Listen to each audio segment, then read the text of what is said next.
సమగ్రమైన సమాచారాన్ని అందించే ప్రయత్నం చేయాల్సి వస్తుంది. అందువల్ల మీకు అప్పుడప్పుడు ఈ అధికారులు ఏంటివి ఇవన్నీ అనిపిస్తుంది, నాకు కూడా తెలుసు. కానీ ఏంటివి ఇవన్నీ అనిపిస్తుంది, అయినా వీటి సంగతి ఏంటో చూస్తాము అనే ఆలోచన మీకు వస్తే అప్పుడు మీరు సక్సెస్ అవుతారు. అంతేగాని ఇది చూసి వాము ఇవి మన ఇబ్బంది ఏంటి సమస్య అని అనుకుంటే అక్కడే ఫస్ట్ మనిషి ఓడిపోయేది అక్కడే. మనిషి ఓడిపోయేది అక్కడే. సమస్యను చూసి భయపడేవాడు ఎన్నడూ కూడా జీవితంలో సక్సెస్ కాదు. సమస్యను చూసి భయపడే వ్యక్తి ఏ రోజు కూడా జీవితంలో సక్సెస్ కాలేడు. నా స్వ అనుభవంతో చెప్తున్నా, ఇది వాస్తవిక అంశం కూడా. నువ్వు సమస్యను చూసి భయపడితే నువ్వేం చేస్తావు? ఏం చేయలేవు కూడా. ఓకే, సో ఒక్కొక్క అంశం మనం స్టెప్ బై స్టెప్ వస్తాం. ఇక్కడ మనకు కొన్ని అంశాలు ఇప్పుడు 268 దగ్గర ఉంది. కొన్ని పన్నులని కేంద్రమే విధిస్తుంది, కేంద్రమే వసూలు చేస్తుంది, కానీ రాష్ట్రాలకు ఇస్తుంది. కేంద్రమే విధిస్తుంది, కేంద్రమే వసూలు చేస్తుంది, కేంద్ర రాష్ట్రాల మధ్యన పంపిణీ చేస్తారు. కేంద్రమే విధిస్తుంది కానీ రాష్ట్రాలు వసూలు చేసి వినియోగించుకుంటారు అని కింద ఇది ఏ పన్ను అని అడుగుతున్నాడు ప్రశ్న. అది సమస్య. ఈ ఫస్ట్ 3 అధికారులు అవే కన్ఫ్యూజ్ చేసేటటువంటి అంశాలు.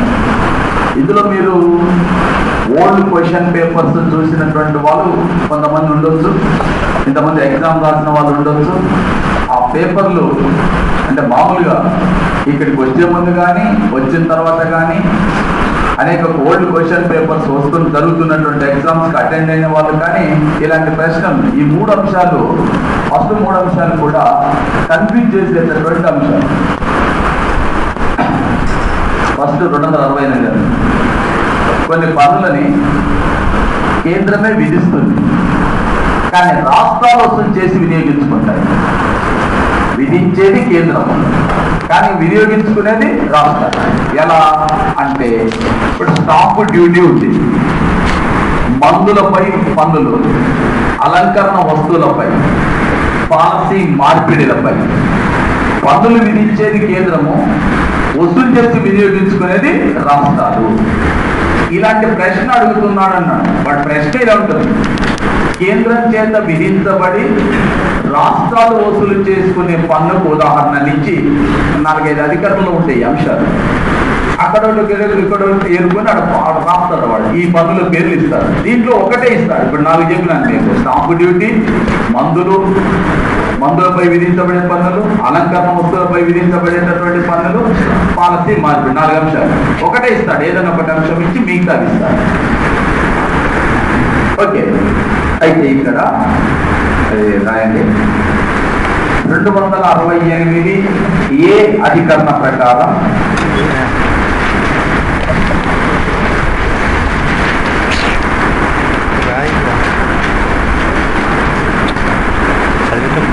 సేవలపై పన్నులను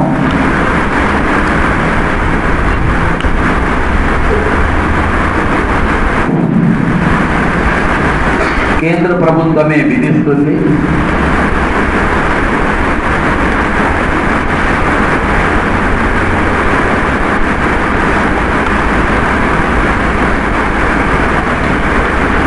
కానీ రాష్ట్రాలు వసూలు చేసి వినియోగించుకుంటాయి.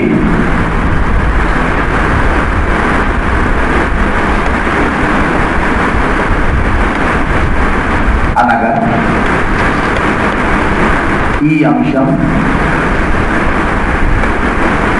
రాష్ట్ర ప్రభుత్వాలు అందించే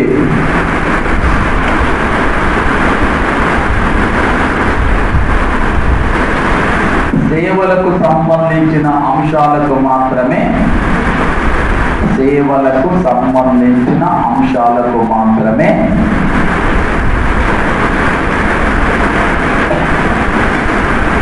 వర్తిస్తుంది.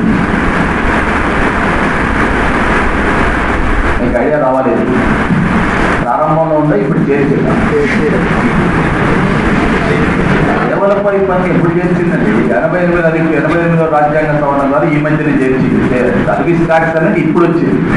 వచ్చి కనీసం అంతా ఒక 10 years అవుతుంది అంటే సర్వీస్ ట్యాక్స్ అనేది. ఓకేనా? అంటే స్టార్టింగ్లో ఇది భారత రాజ్యాంగం అమల్లోకి వచ్చినప్పుడు 268 ఉంది, కానీ 268 లేదు, ఈ మధ్యలో వచ్చింది. మీకు అక్కడ రాసింది అర్థమైందా?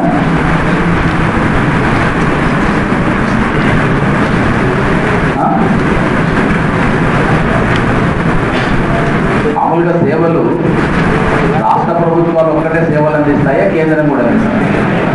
కేంద్రం అందించేటటువంటి సేవలపై పన్నులు ఎవరు వేసిన వసూలు చేస్తారు? కేంద్రమే చేస్తుంది. కానీ ఇక్కడ రాష్ట్రాలు అందించేటటువంటి సేవలపై కూడా పన్నులు కేంద్రం విధిస్తుంది. కానీ ఎవరు వసూలు చేసి వినియోగించుకుంటే రాష్ట్రాలు. ఇప్పుడు మనం అందించేటటువంటి సేవలు ఏవైతున్నాయో ఆ సేవలపై విధించబడి వసూలు చేసుకునేటటువంటి పన్ను మనకే వస్తుంది. కాకుంటే ఆ సేవలపై పన్ను విధించేటటువంటి అధికారం మాత్రం కేంద్రం కలిగింది. ఇప్పుడు మీరు రాసిన దాంట్లో కూడా మందులు, అలంకరణ వస్తువులు, స్టాంపు డ్యూటీ, పాలసీ మార్పిడులు, వీటిపై పన్నులు ఎవరు విధిస్తున్నారు? విధించేది కేంద్రం, కానీ వసూలు చేసి వినియోగించుకునేది రాష్ట్రాలు. ఇప్పుడు పెట్రోల్, వాస్తవానికి పెట్రోల్ 1 లీటరు అంటే మొత్తం టోటల్గా మన దేశాన్ని దిగుమతి చేసుకొని మనం దాన్ని అంటే శుద్ధి చేసి మనకు సరఫరా చేసే రవాణా మొత్తం కలిస్తే 30 రూపాయలు అవుతుంది. ఇప్పుడు 30 రూపీస్ అవుతుంది పెట్రోల్. పైన 40 రూపాయలు పన్నులే. కేంద్ర ప్రభుత్వం, రాష్ట్ర ప్రభుత్వాలు పోటీ పడి విధించే పన్ను. మనకు వచ్చే పెట్రోల్ కంటే పన్నులు ఎక్కువ చెల్లిస్తాం ఆ విషయంలో. అర్థమైనా? అయితే ఇక్కడ ఏంటంటే ఈ పన్నులు విధించి వసూలు చేసేటటువంటి సందర్భాలలో విధించేది ఎవరు, వసూలు చేసేది ఎవరు అనే దానిపైన ప్రశ్నలు వచ్చినప్పుడు కొంచెం కన్ఫ్యూజ్ అయ్యే అవకాశం ఉంటుంది. కాబట్టి ఇంతకుముందు అడిగింది ప్రశ్నలు, అందుకోసం నేను కొంచెం జాగ్రత్త చేసేది. రైట్. నెక్స్ట్ 269 అధికరణ. ఇందులో కొన్ని పన్నులను కేంద్రమే విధిస్తుంది, కేంద్రమే వసూలు చేస్తుంది. పాయింట్ ఇక్కడ మారింది. 68లో కేంద్రం విధిస్తే రాష్ట్రాలు వసూలు చేసి వినియోగించుకుంటాయి. ఇక్కడ కేంద్రమే విధిస్తుంది, కేంద్రమే వసూలు చేస్తుంది, కానీ రాష్ట్రాలకు ఇస్తుంది. ఇంతకుముందు మీకు చెప్పాను, రైల్వే యానం, విమానయానం, నౌకాయానంపై విధించబడే పన్నులు, ఛార్జీలు అంటే పదానికి చాలా తేడా ఉంటాయి. ఛార్జీలు మామూలుగా చెల్లించేటటువంటి ఛార్జీలకు దానిపై విధించబడేటటువంటి పన్నులకు తేడా ఉంటుంది. సో వీటిపైన విమానయానం, నౌకాయానం, అదేవిధంగా రైల్వే సంబంధించినటువంటి వాటిపై విధించబడేటటువంటి పన్నులు కేంద్రమే విధిస్తుంది, కేంద్రమే వసూలు చేస్తుంది, కానీ రాష్ట్రాలకు కేటాయిస్తుంది. ఆ తర్వాత 270 ప్రకారం కొన్ని పన్నులను కేంద్రమే విధిస్తుంది, కేంద్రమే వసూలు చేస్తుంది, కేంద్ర రాష్ట్రాల మధ్యన పంపకం జరుగుతుంది. కేంద్ర రాష్ట్రాల మధ్యన పంపకం ఏంటివి? దీంట్లో వచ్చే ఇంపార్టెంట్ అయిన పన్ను, ఏకైక పన్ను ఏంటంటే ఇన్కమ్ ట్యాక్స్. ఆదాయ పన్నులు విధించేది కేంద్రమే, వసూలు చేసేది కేంద్రమే, కానీ ఎవరి మధ్యన పంపకం జరుగుతుంది? కేంద్ర రాష్ట్రాలు. ఈ కేంద్ర రాష్ట్రాల మధ్యన పంపకం జరగటం అంటే ఎవరి సలహా సూచనను అనుసరించి పంపకం చేస్తారు? Finance commission. ఎవరి సూచనను అనుసరించి? ఫైనాన్స్ కమిషన్ సూచన. ఆ ఫైనాన్స్ కమిషన్ సూచనను అనుసరించి పంపకాలు జరుగుతాయి. ఎందుకు ఫైనాన్స్ కమిషన్ సూచన అంటే, మీకు సిక్కింలో వచ్చే ఆదాయ పన్నుకు, ఆంధ్రప్రదేశ్లో వచ్చే ఆదాయ పన్నుకు, ఉత్తరప్రదేశ్లో వచ్చే ఆదాయ పన్నుకు, తమిళనాడులో వచ్చే ఆదాయ పన్నుకు, కాశ్మీర్లో వచ్చే ఆదాయ పన్నుకు ఒకే రకంగా ఉంటుంది. చాలా తేడాలు ఉంటాయి. ఈ తేడాలు ఉన్నప్పుడు ఎంత ఆదాయం వసూలు చేయబడుతుంది ఆ రాష్ట్రంలో, ఆ రాష్ట్రానికి ఎంత పన్ను వసూలు సామర్థ్యం కూడా ఇంపార్టెంటే. మీకు నెక్స్ట్ 2 ఫార్ములా ఉన్నాయి, ఆ ఫార్ములా గురించి చెప్పేటప్పుడు చెప్తాను. పన్నుల వసూలు సామర్థ్యం కూడా ఇంపార్టెంట్ అయిన అంశమే. ఒక రాష్ట్రంలో వసూలయ్యే ఆదాయ పన్నుకు సంబంధించిన సామర్థ్యం కూడా ఇంపార్టెంటే. మనకు 2 ఫార్ములాలు, ముఖర్జీ ఫార్ములా, గాడిగిల్ ఫార్ములా అని వస్తుంది ఆర్థిక అంశాల పైన నేను చెప్తాను. సో 270 అధికరణ ప్రకారం ఆదాయ పన్నును కేంద్రమే విధిస్తుంది, కేంద్రమే వసూలు చేస్తుంది, కేంద్ర రాష్ట్రాల మధ్యన పంపకం జరుగుతుంది. 271 అధికరణ కొంచెం గమ్మత్తైన ఏంటంటే ఆదాయ పన్నుపై కూడా సెస్ వేస్తారు, పన్ను వేస్తారు, పన్నుపై పన్ను వేస్తారు. ఆదాయ పన్నుపై పన్ను వేసేటటువంటి అవకాశం ఉంది. దాన్ని ఆదాయ పన్నుపై వేసేటటువంటి సెస్గా పేరు పెడతాం. పన్నుపై పన్ను, ఆదాయ పన్నుపై వేసేటటువంటి సెస్ని కేంద్రమే విధిస్తుంది, కేంద్రమే వసూలు చేసుకుంటుంది, కేంద్రమే వినియోగించుకుంటుంది. గమ్మత్తు ఎందుకన్నా అర్థం కావాలి. ఆదాయ పన్ను ద్వారా వచ్చిన ఆదాయం ఎవరెవరి మధ్యన పంపకం జరుగుతుంది? కేంద్ర రాష్ట్రం.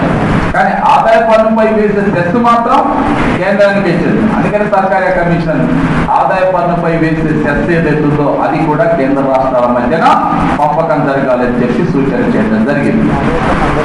ఇప్పుడేం రాయకండి, చెప్పినప్పుడు రాయండి. సర్కారీ కమిషన్ గురించి ఇప్పుడేం రాయకండి, నేను చెప్తానంటున్నాను. రైట్. నెక్స్ట్ 273 అధికారం. ఇది చెప్పేది ఏంటంటే మనకు భారతదేశంలో ఈ జౌలి వస్తువులని అంటే జనపనాల ద్వారా తయారయ్యేటటువంటి వస్తువులని ఎగుమతి చేసేటటువంటి రాష్ట్రాలు కొన్ని ఉన్నాయి. ఏంటి రాష్ట్రాలు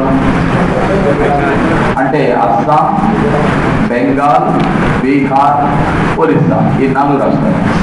ఈ 4 రాష్ట్రాలకు ప్రత్యేకమైనటువంటి నిధులని సమకూర్చేటటువంటి అధికారం కేంద్రానికి ఉంటుంది. అలా సమకూర్చవచ్చు. ఏ రాష్ట్రాలకు? అస్సాం, బెంగాల్, బీహార్, ఒరిస్సా. ఎందుకు సమకూర్చాలంటే నువ్వు జనుము పండించినప్పుడు చాలా బాగుంటుంది, కానీ వరదలు వచ్చినప్పుడు కొట్టకపోతే కూడా చాలా బాధగా ఉంటుంది. ఇప్పుడు బాగా ఉంటుంది, అప్పుడు బాధగా ఉంటుంది. అందువలన అలాంటి రాష్ట్రాలకు ఉండేటటువంటి సమస్యలను దృష్టిలో పెట్టుకొని కొన్ని ప్రత్యేకమైనటువంటి సహాయక నిధులని కేటాయించేటటువంటి అధికారం కేంద్ర ప్రభుత్వం కలిగి ఉంటుంది. నెక్స్ట్ 275 అధికరణ. ఇది కేంద్రం రాష్ట్ర ప్రభుత్వాలకు అందించేటటువంటి గ్రాంటిన్ ఎయిడ్ సహాయక నిధులను గురించి తెలియజేస్తుంది. గ్రాంటిన్ ఎయిడ్ అంటే సహాయక నిధులు అంటారు. ఈ సహాయక నిధులు నేను 3 అంశాలు చెప్తాను. ఒకటి, రాష్ట్ర ప్రభుత్వాలు అప్పుడప్పుడు ద్రవ్య లోటును ఎదుర్కొంటుంటాయి. ద్రవ్య లోటు, ఈ ద్రవ్య లోటును పూడ్చుకోవటం కోసం అవసరం. నెంబర్ 1 ద్రవ్య లోటును పూడ్చుకోవటం కోసం ఒకటి. రెండో అంశం ఏంటంటే రాష్ట్ర ప్రభుత్వాల యొక్క అభివృద్ధికి అవసరమైనటువంటి అంటే ఆర్థిక సహాయక నిధులను కూడా కేంద్రం అందిస్తుంది. ఒకటి అభివృద్ధి కోసం, 2 ద్రవ్య లోటును పూడ్చుకోవటం కోసం. ఇంకొక అంశం ఏంటంటే షెడ్యూల్ కులాలు, షెడ్యూల్ తెగల యొక్క అభ్యున్నతి కోసం అవసరమైన నిధులను కూడా సమకూర్చాల్సిన బాధ్యత కేంద్ర ప్రభుత్వం పైన ఉంటుంది. ఎస్సీ ఎస్టీలకు ఇచ్చేటటువంటి స్కాలర్షిప్స్ మొత్తం కూడా రాష్ట్ర ప్రభుత్వాలు ఇచ్చేది కాదు. 2 ఉంటాయి. కేంద్ర ప్రభుత్వం అందించేటటువంటి సహాయక నిధులకు రాష్ట్ర ప్రభుత్వాలు మ్యాచింగ్ గ్రాంట్స్ అందించి ఇస్తాయి. అంటే రాష్ట్ర ప్రభుత్వాలు కొన్ని నిధులని కలిసి ఇవ్వడం జరుగుతుంది. కాబట్టి 275లో ఎస్సీ ఎస్టీలకు కల్పింపబడేటటువంటి అంటే అభివృద్ధి కోసం ఉద్దేశించబడినటువంటి సహాయక నిధులను కేంద్రం అందించే అంశం గురించి చెప్తుంది. దీంట్లోనే లాస్ట్ 1 ఏంటంటే సహాయక నిధులలోనే స్థానిక స్వపరిపాలనా సంస్థలకు కూడా కేంద్ర ప్రభుత్వం కొన్ని నిధులు ఇస్తుంది. 73, 74 రాజ్యాంగ సవరణ తర్వాత స్థానిక స్వపరిపాలనా సంస్థలకు కూడా కేంద్ర ప్రభుత్వం కొన్ని సహాయక నిధులను అందిస్తుంది. ఆ సహాయక నిధుల గురించి కూడా ఇక్కడే ప్రస్తావించబడింది. నేను ఎందుకు ఇంత డీటెయిల్గా చెప్తున్నానంటే అడిగేవాడు ఇదే అడగవచ్చు, లేక డైరెక్ట్గా సహాయక నిధుల గురించి అడగవచ్చు, లేక షెడ్యూల్ కులాలు షెడ్యూల్ తెగల గురించి అడగవచ్చు, లేక అభివృద్ధికి సంబంధించి గురించి అడగవచ్చు, లేక ద్రవ్యలోటును పూడ్చుకోవటం గురించి అడగవచ్చు, లేకుంటే స్థానిక సౌపరిపాలనా సంస్థలకు కేంద్ర ప్రభుత్వ నిధులను మంజూరు చేసే అంశం గురించి తెలిపే అధికారం ఏదని కూడా అడగవచ్చు. ఏదడిగినా కూడా 275 సహాయక నిధులు. తర్వాత 280 భారతదేశం సమాఖ్య విధానాన్ని అనుసరిస్తున్నందున కేంద్ర రాష్ట్ర ప్రభుత్వాల మధ్య ఆదాయ వనరులను పంపిణీ చేయడం కోసం ఏర్పాటు చేయబడే ఫైనాన్స్ కమిషన్ గురించి తెలియజేస్తుంది. కేంద్ర ఫైనాన్స్ కమిషన్ గురించి తెలియజేసేటటువంటిది 280వ అధికరణ. ఫైనాన్స్ కమిషన్ పని ఏమిటి? కేంద్ర రాష్ట్రాల మధ్య ఆదాయ వనరుల్ని పంపిణీ చేయాల్సిన బాధ్యత ఫైనాన్స్ కమిషన్ పైనే ఉంటుంది. ఆ తర్వాత 282వ అధికరణం. ఇది కేంద్ర ప్రభుత్వం ప్రణాళికేతర అంశాలపై కేంద్రం రాష్ట్రాలకు నిధులను సమకూర్చేటటువంటి అంశాన్ని గురించి తెలుపుతుంది. మనం ప్రభుత్వం చేసే వ్యయాలలో 2 ఉంటాయి, ప్లాన్, నాన్ ప్లాన్. ఈ నాన్ ప్లాన్ సంబంధించి ప్రణాళికేతర వ్యయానికి సంబంధించిన అంశాలపై కేంద్రం సమకూర్చేటటువంటి నిధులకు సంబంధించిన అంశాల గురించి తెలియజేస్తుంది. 285 ఇది కేంద్ర ప్రభుత్వానికి సంబంధించినటువంటి ఆస్తుల పైన, అంటే మామూలుగా ఇక్కడ 3 ఉంటాయి. ఒకటి విద్యుత్ వినియోగం పైన ప్లస్ ఆస్తుల పైన. ఈ రెండింటి పైన కూడా పన్నులు విధించేటటువంటి అవకాశం లేకుండా చేసేది.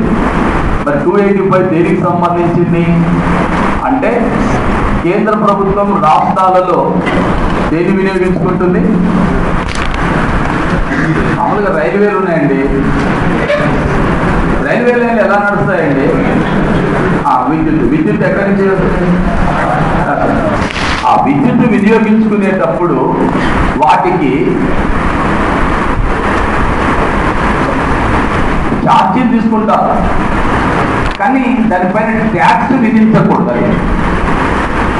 ఛార్జీలు ఏవైతే విద్యుత్ వినియోగించుకుంటున్నాం, ఎన్ని యూనిట్లు విద్యుత్తును ఉపయోగించుకుంటామో దానికి ఛార్జీ తీసుకుంటారు, కానీ ఏం వేయకూడదు, దానిపైన ట్యాక్స్ డైరెక్ట్ గా ట్యాక్స్ విధించేటటువంటి అవకాశం ఉండకూడదు అంతే.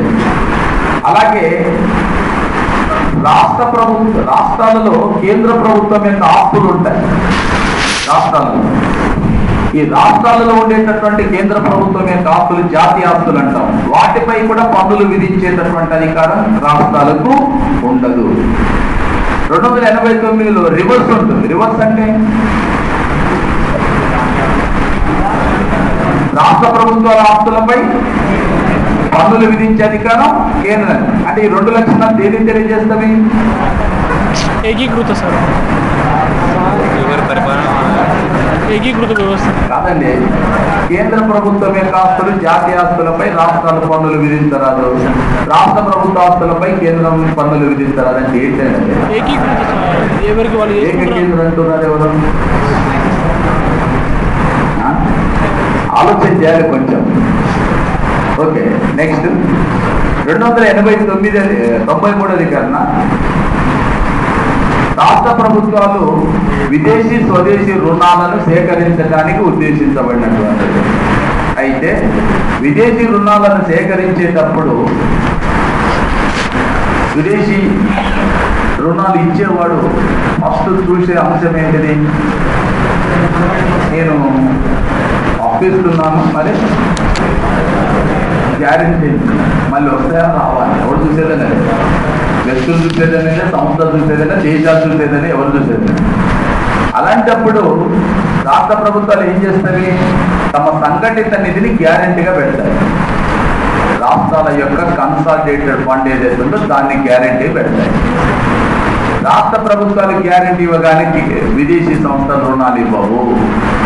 దానికి కౌంటర్ గ్యారెంటీ కావాలి భారత రాజ్యాంగం ప్రకారం. ఆ కౌంటర్ గ్యారెంటీ గురించి తెలియజేసే 293. కౌంటర్ గ్యారెంటీ అంటే వాళ్ళు ఇవ్వకపోతే నేను ఇచ్చేటప్పుడు సిద్ధంగా ఉన్నాను, రాష్ట్రం ఇవ్వకపోతే కేంద్రం ఇస్తుంది అని చెప్పి ఆ సంస్థలకు భరోసాని ఇచ్చేటటువంటిదే ఈ కౌంటర్ గ్యారెంటీ. కౌంటర్ గ్యారెంటీ ఎవరు ఇస్తారు?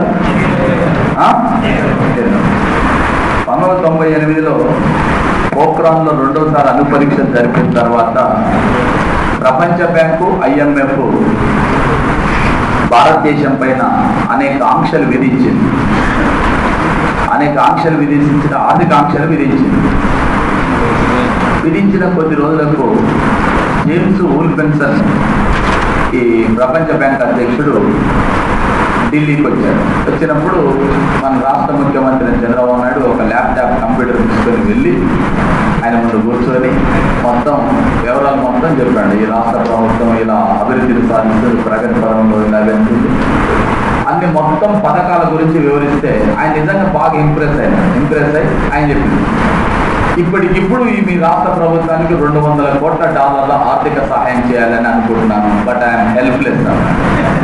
ఎందుకని అంటే మన రాష్ట్ర ప్రభుత్వానికి ఆర్థిక సహాయం చేయాలంటే ఫస్ట్ ఆఫ్ ఆల్ ఎవరి యొక్క కౌంటర్ గ్యారెంటీ ఇవ్వాల్సి వస్తుంది. మరి కేంద్ర ప్రభుత్వం పైన ఏం విధించబడినవి ఆంక్షలు. కాబట్టి ఇప్పుడు నేను చేయగలిగింది ఏమి లేదని చెప్పినాను. అలా చేయకపోతే ఇచ్చే అవకాశం లేదు. రైట్. నెక్స్ట్ 302 భారతదేశంలో స్వేచ్ఛ వ్యాపార వాణిజ్యానికి సంబంధించిన చట్టాలను భారత పార్లమెంటే చేస్తుంది. స్వేచ్ఛ వ్యాపార వాణిజ్యం అంటే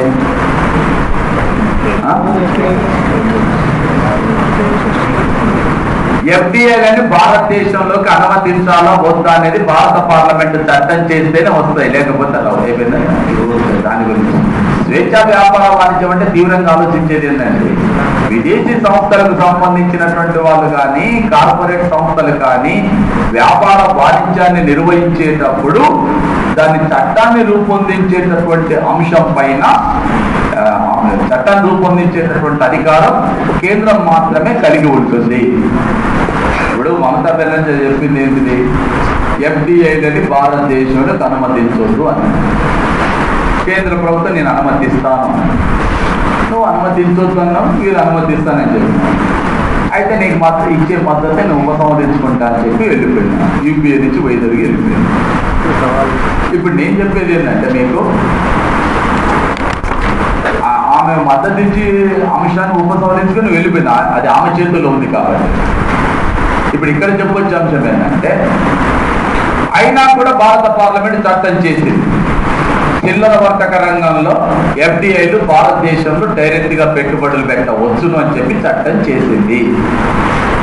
చట్టం చేసిన తర్వాత ఇప్పుడు పశ్చిమ బెంగాల్లో వాల్మార్ట్, డిమార్ట్ వీళ్ళెవరన్నా వచ్చి వ్యాపారం చేస్తే నువ్వు రావద్దని చెప్పే అవకాశం ఉందా? లేదు. ఒకసారి కేంద్రం చట్టం చేసిన తర్వాత దాన్ని ఖచ్చితంగా అమలు జరపాల్సిందే తప్ప దాన్ని వ్యతిరేకించే అవకాశం లేదు. అంటే అలాంటి చట్టాలు చేసే అధికారం ఈ దేశంలో ఎవరికి ఉంటుందంటే కేంద్రానికి. 304 అధికారాన్ని అనుసరించి అంతర్రాష్ట్ర వ్యాపార వాణిజ్యానికి సంబంధించినటువంటి చట్టాలను కూడా కేంద్రమే చేస్తుంది. అంతర్రాష్ట్ర వ్యాపార వాణిజ్యానికి సంబంధించినటువంటి చట్టాలను కూడా కేంద్రమే చేస్తుంది. 307 అధికారాన్ని అనుసరించి మన దేశంలో జాతీయ వ్యాపార వాణిజ్య మండలిని ఏర్పాటు చేసే అధికారం కూడా భారత రాష్ట్రపతి అంటే నియమించే అధికారం రాష్ట్రపతి ఏర్పాటు చేసే అధికారం కేంద్ర ప్రభుత్వానికి ఉంటుంది. ఇకపోతే 360 అధికరణ ప్రకారం మన దేశంలో దేని విధించవచ్చు?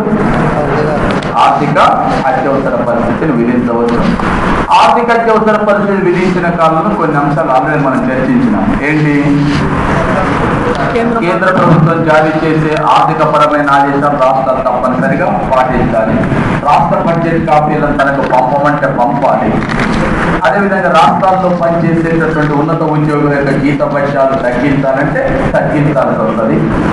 అలాగే కేంద్రం రాష్ట్రానికి ఇచ్చేటటువంటి ఆర్థిక సహాయక నిధులు ఏవైతున్నాయో అవన్నీ కూడా కేంద్రం నిలిపివేయవచ్చు. ఇలాంటి అంశాలు అంటే ఆర్థిక అత్యవసర పరిస్థితి విధించినప్పుడు ఉంటాయి. ఇంకోటి ఏంటంటే 2000 సంవత్సరంలో 80వ రాజ్యాంగ సవరణ ద్వారా చేయబడిన మార్పు ఏంటంటే కేంద్ర ప్రభుత్వానికి వచ్చేటటువంటి ఆదాయ వనరులలో రాష్ట్ర ప్రభుత్వాలకు 29%, కేంద్ర ప్రభుత్వానికి 71% కేటాయింపబడుతుంది. గతంలో 21:79 ఉండేది, ఇప్పుడు 29:71 కావాలి. అర్థమైందా? 29:71 ఉంది ఇప్పుడు. అంతకుముందు 21:79, కేంద్రానికి 79%, రాష్ట్రాలకు 21% మాత్రమే గతంలో ఉండేది. ఇప్పుడు మాత్రం కేంద్రానికి 71, రాష్ట్రాలకు 29%. Okay right.